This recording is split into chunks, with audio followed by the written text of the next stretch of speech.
Former top aide to former National Security Advisor Flynn is eagerly awaiting James Comey's testimony on the Hill this week. One America's Christina Bobb has more. Former Deputy National Security Advisor to President Trump and author of Revolution, Trump, Washington, and We the People, T McFarland had a front row seat during the Flynn investigation. With former FBI Director James Comey set to testify in front of Congress next week, I spoke with KT to get a glimpse of what to expect. I think two things will happen. One, there's what James Comey is likely to say, which will not be very interesting. He'll say, I'm a busy man. I didn't have time to focus on a lot of these issues. Nothing here to see. Move along, move along. But what they should focus on is not just what did the FBI do and what did the Justice Department do during the entire Russia investigation, which we know now what they knew was there was nothing there, but they still pursued it. But the question goes right back to the first meeting, January 5th, 2017, in the West Wing of the White House, in the Oval Office. And that's where they came up with the strategy to target General Flynn. That's where they came up with the strategy to accuse President-elect Trump of violating the Logan Act and conducting American foreign policy before it was his turn, before he was actually president. So that, to me, is the more interesting conversation. The notes from the January 5th, 2017 Oval Office meeting have specific implications for senior Obama officials, such as James Comey. Before this, it was never the senior-most officials of the Obama administration. It was always the Justice Department, the FBI. This brings it into the vice president, the National Security Advisor, the senior officials of the intelligence community. That's what I'd like to hear about.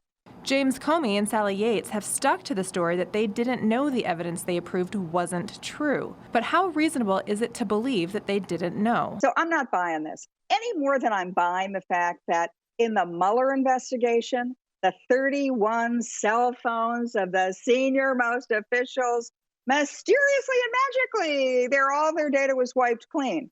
Well, here's something to think about. If I sent you an email or a text message and I destroyed my cell phone, you would still have a copy on your cell phone, right? We would both have to delete it and destroy our cell phones simultaneously for that copy to disappear.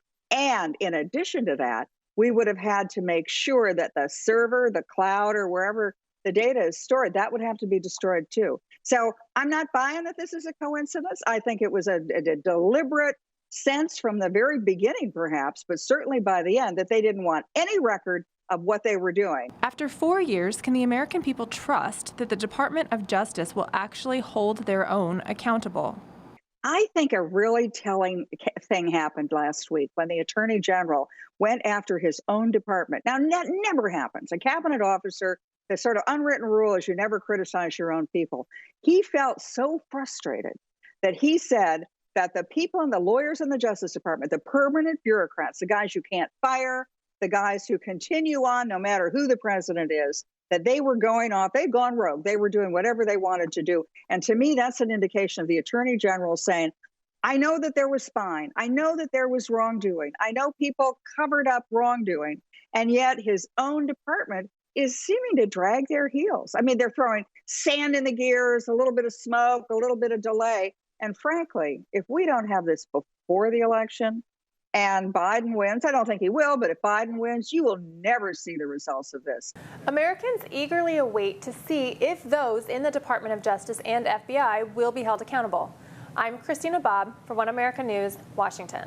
Want to see more videos like this? Click on the link below and subscribe to One America News on YouTube, and call your cable provider and kindly demand that One America News is added to your lineup. Call and subscribe today.